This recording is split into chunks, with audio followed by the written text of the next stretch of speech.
Sean struggled off and on with mental illness, but he was really struggling after his mother's death. 44-year-old Sheena Grim died on June 4th, 2022. Sean loved his wife of nearly 12 years, Sheena, his stepkids, his dogs, and playing guitar. I don't know if it's just the society we're in. They don't want to hear about it. People don't treat mental illness like heart disease, cancer. It's not talked about. People just want to forget all the good things that he did because of one night. And that's really hard for me and the kids.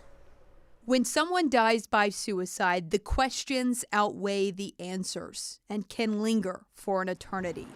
But just weeks after Sean was laid to rest, Sheena got a letter in the mail. It was from the EMS. I can't remember. It may have been rural EMS, but I know that's who came, but it's a whole network, I guess.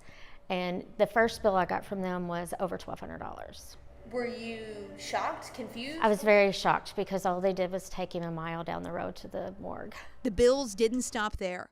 Time and time again, Sheena called Global Medical Response and the subsidiary American Medical Response as the bills continued to come. She communicated Sean had an insolvent estate.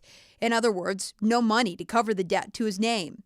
In the state of Indiana and in the state of Kentucky, unless you as a spouse sign documents for your partner's medical debts, they aren't your responsibility. I first got it, I sent them insurance information because Sean didn't have health insurance. They accepted that. Then a little while later, I got a bill for $300. And then the last bill I got was for $600. And the Humana has said that the insurance company is out of network, so they don't pay.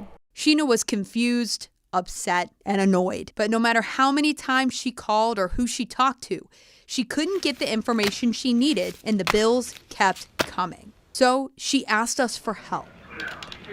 I sent an email to the Global Medical Response media team explaining the story I was working on and asking them why Sheena continued to receive bills even though her husband was dead and there was no money in his estate. I requested an interview to also ask what other people can do to make sure they aren't receiving bills for loved ones they aren't responsible for paying. The email was sent on January 24th.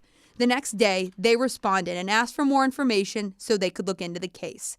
After I sent the information, it took more than 2 weeks and multiple follow-up emails from me for them to respond. On February 16th, they said, "We're looking into it."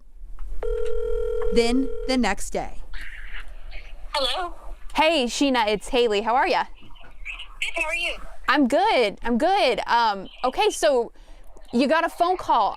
I'm excited to hear more about it. What happened? She called and said that there was a misunderstanding. They didn't know how it worked in Indiana, and she apologized and said that the bill would not be my responsibility. I had a little bit of a back and forth email-wise with them, and they said they were going to look into it, but then they kind of quit responding to me. So I wonder if... I would say it's probably you contacting them that did it, because I could never get any kind of resolution or talk to anyone higher up management in 7 months.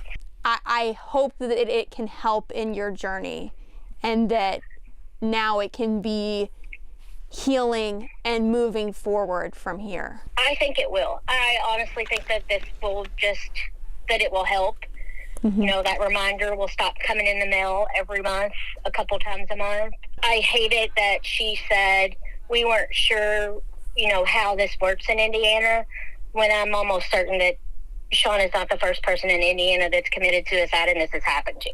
The bills stop, but Sean's memory never will.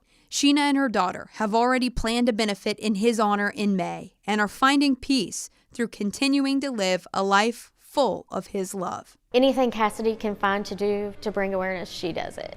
And this benefit is going to be really good for us, his friends, and the community. In New Albany with photojournalist Alyssa Newton, I'm Haley Minogue, WHAS 11 on your side. Great to bring a conclusion to this. We do want to remind you that laws on debt between spouses does differ state to state, so you do need to talk to a state attorney about this. We reached back out to GMR to get an explanation for their apology to Sheena, but they have not gotten back to us yet. If you or someone you love is struggling with thoughts of suicide, you can get help around the clock on the Suicide Prevention Hotline. The new number, easy to remember, 988.